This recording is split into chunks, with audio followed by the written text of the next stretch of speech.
Hi, I'm Michaela Leung with the Richland County Public Information Office, here for a Richland County conversation.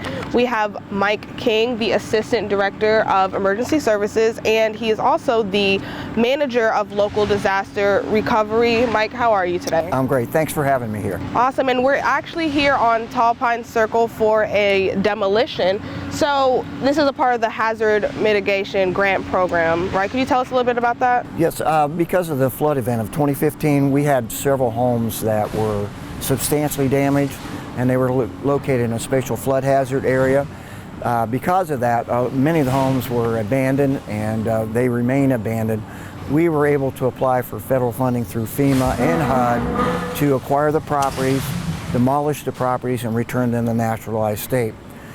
What that does is a couple things. It helps prevent future loss of life or property damage from future flooding events, but it also helps our residents get back on their feet. Many of these homes were not in traditional flood areas or had never been flooded before, so a lot of the folks did not have flood insurance. This was really a great opportunity for Richland County to help our residents get back on their feet and move on with their life after this devastating event. And you mentioned that some of these homes had never flooded before, so can you tell me a little bit about the process of qualifying property owners for this? Yeah, absolutely. What had happened is immediately after the flood event, when the flood water started receding, our planning department went out with inspectors, and all the homes in the areas that we knew had received significant damage, they started, along with FEMA inspectors, started inspecting these properties to see A, if they were significantly damaged, and B, if it was safe for residents to move back into them.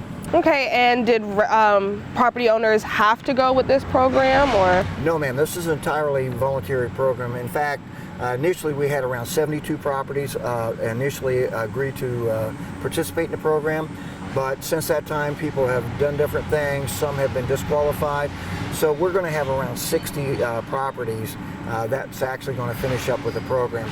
At this time we're really excited. We've closed on 54 properties, and again, this is our 24th demolition going on behind us. All right, and you mentioned closing on properties. Can you tell me about the closing process? Yes, it's very similar to selling your home to a private individual. We go through the title search process, we go to a formal closing, check is issued at that time, and then we acquire the property. But we can't just immediately go out and demolish that property immediately. There are several things we have to do. We have to do environmental inspections. We have to do asbestos testing, and if there's any asbestos, then we have to go through the asbestos abatement process, which can take 2 to 3 weeks and is very expensive.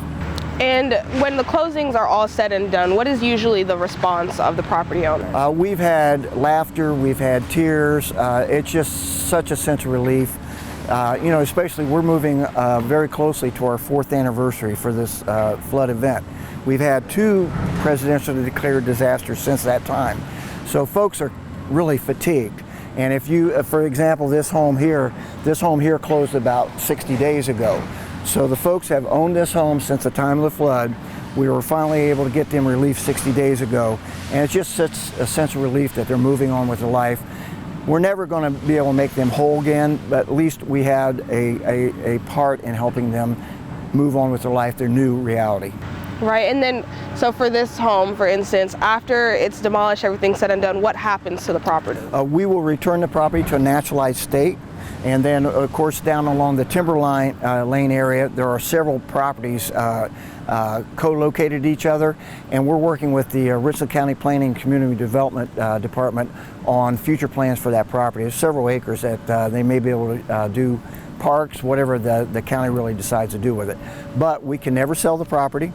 It has to remain in Richland County's ownership for perpetuity, and you can never build a structure on it that will be occupied by a human being. So is it just residential properties that qualify? No, we have residential and non-residential properties. In fact, one of the properties that we've acquired is over 10 acres in itself, a non-residential business.